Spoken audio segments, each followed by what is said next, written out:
অতুল্য সেন, তোমাকে যেদিন ছেড়ে এসেছিলাম সেদিন মাঘী পূর্ণিমা। সন্ধেবেলায় ভরা আলোয় তোমার মুখটা সেদিন আমি শেষ বারের মতো দেখেছিলাম। আমার সেই 18 বছরের ভরা যৌবনে যে পুরুষ আমার মনে প্রথম বসন্তের আভা ছড়িয়েছিল, সেই মানুষটা তুমি। অতুল্য সেন, সদ্য ডাক্তারি পাশ, ভীষণ ব্যক্তিত্ব সম্পন্ন, ভারী গলার স্বর, কথার চটকীয়তা এবং আদতে ভীষণ ভালো একজন মানুষ। অথচ কি অদ্ভুত অতুল্য, কি নিথর একটা দেহ নিয়ে আজ মাটিতে মুখ থুবড়ে পড়ে আছো তুমি।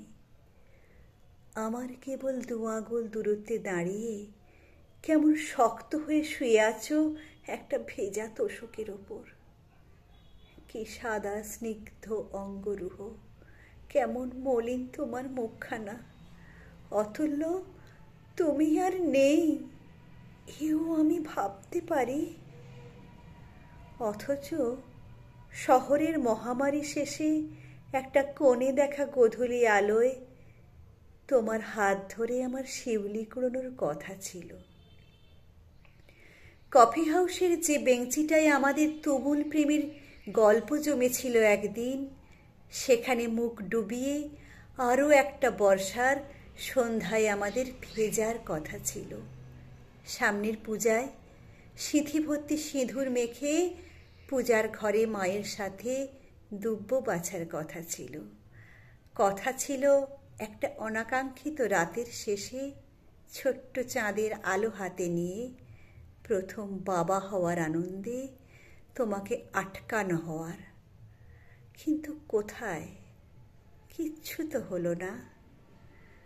বরং আজ আমার 20 বছরের মনের বয়সটা হুট করে অনেকখানি বেড়ে গেল। সমাজ আমায় পরালো ধপধপে সাদা শাড়ি। আচ্ছা, মরে যাওয়ার আরাধনা এত সহজ কেন অতুল্য? কই, আমি তো মরি না।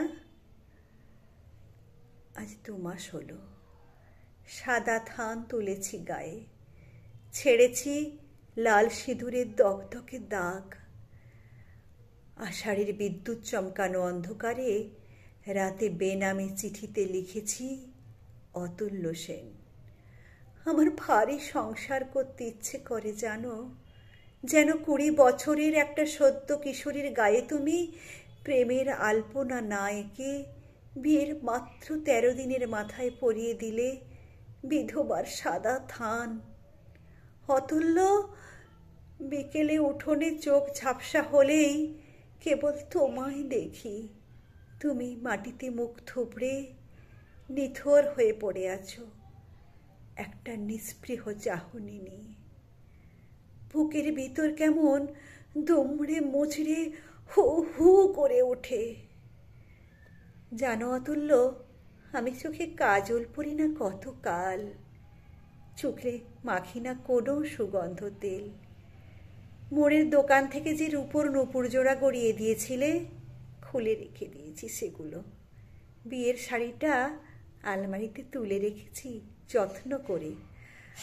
আয়নার দিকে নিজেকে আর দেখতে ইচ্ছে হয় না ইদানিং। মা বলেছেন বিধবাদের সাজতে নেই। তোমার চিত্রা আর সাজে না অতুল্য।